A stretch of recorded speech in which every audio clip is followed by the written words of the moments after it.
Hello everyone, hope you're doing well. I thought we would have a look at some naval and also some helicopters that were passed to the devs for April of 2025. There's some really cool stuff here and I'm looking forward to sharing it with you. As always, if you enjoy the content, make sure to subscribe. Let's get started. The first vehicle is the USS Rudderrow. This vehicle is a destroyer escort for America, and the vehicle itself doesn't really have a crazy service history, one which was kind of commissioned at the end of the Second World War, served until basically 1946, 1947, and then was decommissioned. So it only really had a few years of service. And then it was transferred to the Pacific Reserve Fleet and then stricken off the list in 1969. So sat a long time in storage, really, and not really doing too much. This vehicle had access to two 5-inch guns, the standard Mark 12 dual-purpose guns that you find on pretty much every American machine.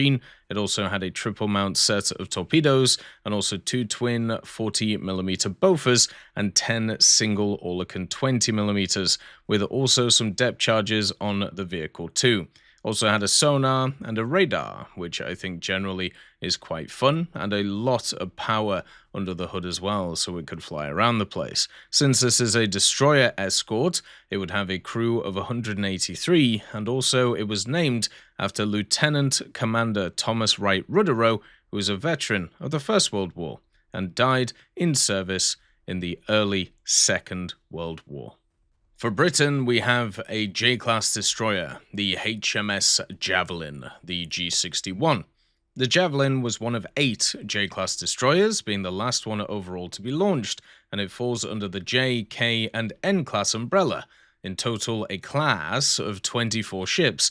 She was ordered in 1937, launched on the 21st of December 1938, and commissioned on the 10th of June 1939. The J, K, and N classes were supposed to be a smaller follow-on to the tribals that had preceded them. They incorporated a twin boiler room layout, allowing for reduced length and profile, as well as a trunking exhaust through one funnel to improve arcs of fire for AA guns. 2 boiler rooms allowed redundancy in the event one was hit, but increased risk if there was a hit at the midpoint between the two. The risk associated with this was deemed to be low enough to compensate for the added benefits, and the armament of these ships was based on the tribals, but reduced in number of 4.7-inch guns, from 4 twin turrets to 3 twin turrets, to allow another bank of torpedo tubes.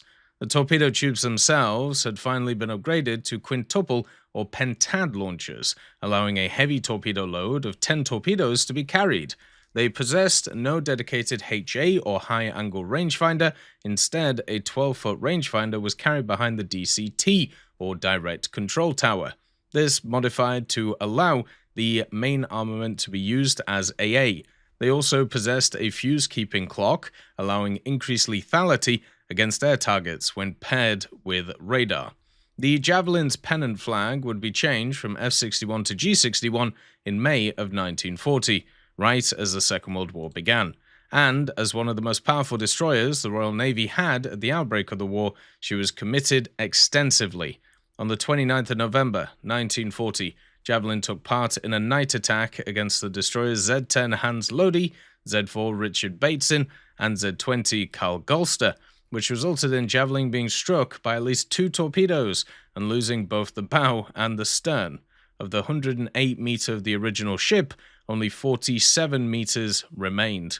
Javelin was then successfully towed back to the UK, where she would undergo major repairs, entailing replacing the bow and also the stern, eventually being redeployed in March of 1942, almost 2 years after she had been damaged.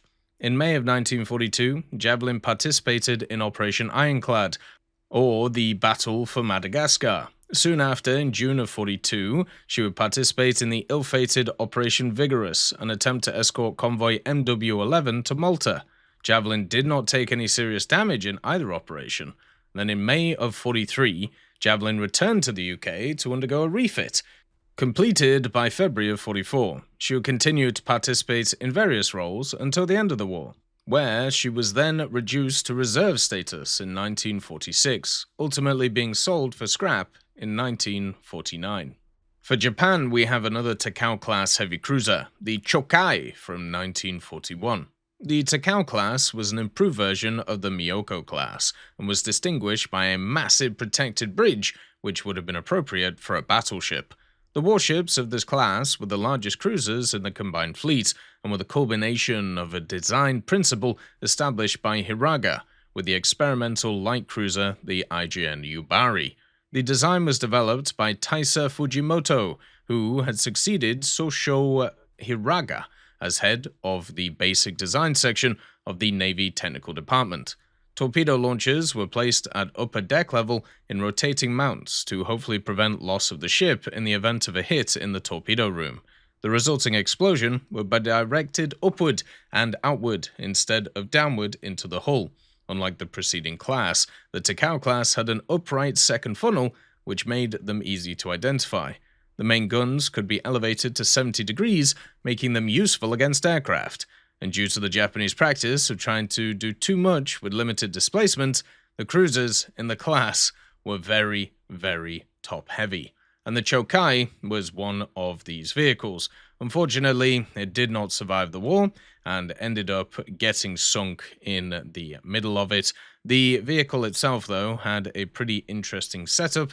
It had 5 dual-mounted 203mm, the third-year Type No. 2 guns. It had 4 single-mounted 120mm, 4 dual-mounted 25s, 2 dual-mounted 13s, and also 4 dual-mounted 610mm torpedo tubes.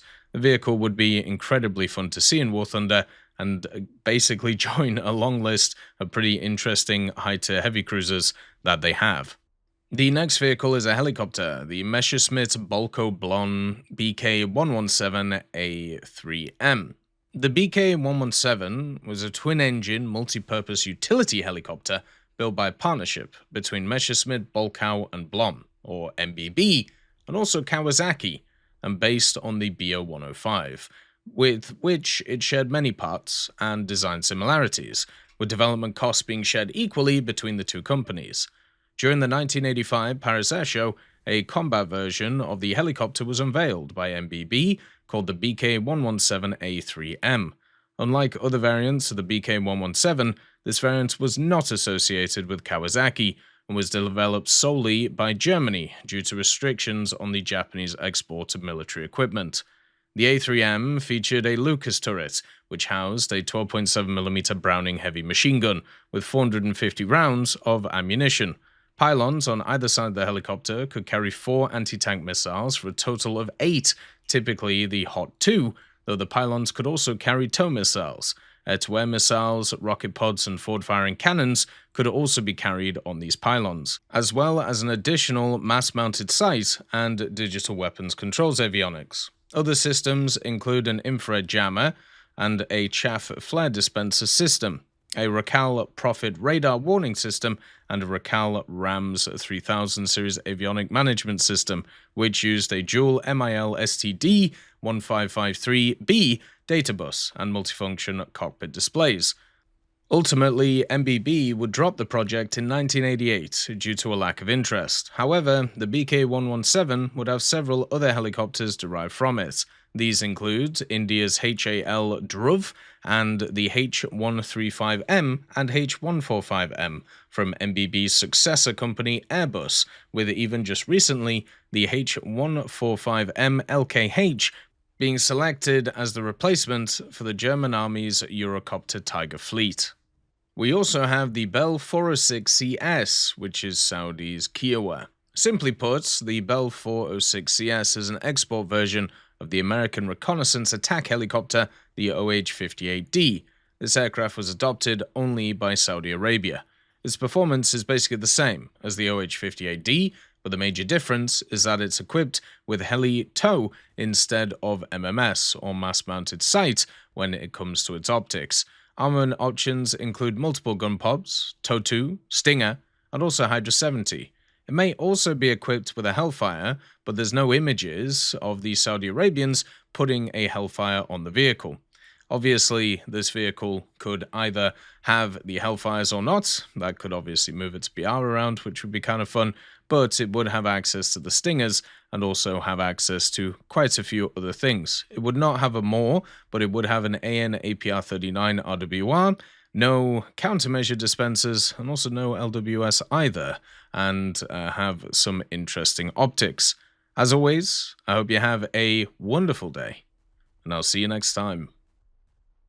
I'd just like to thank GMG Smiley, CD Beans, Chieftain Mike, EMN3 Galaxy, Tulio Pontecorvo, Brendan Quinn, Carrion Crow, Gus Irenicus, Pyman, Wartinder, Teddy, Daniel Stanton, Martinez, B. Young, Ozzy Panzer, Alan Hacker, Liam Shear, Opium Prime, Lafouche, Sem, Aslan, Uncle Bean, and Derek R. for supporting the channel.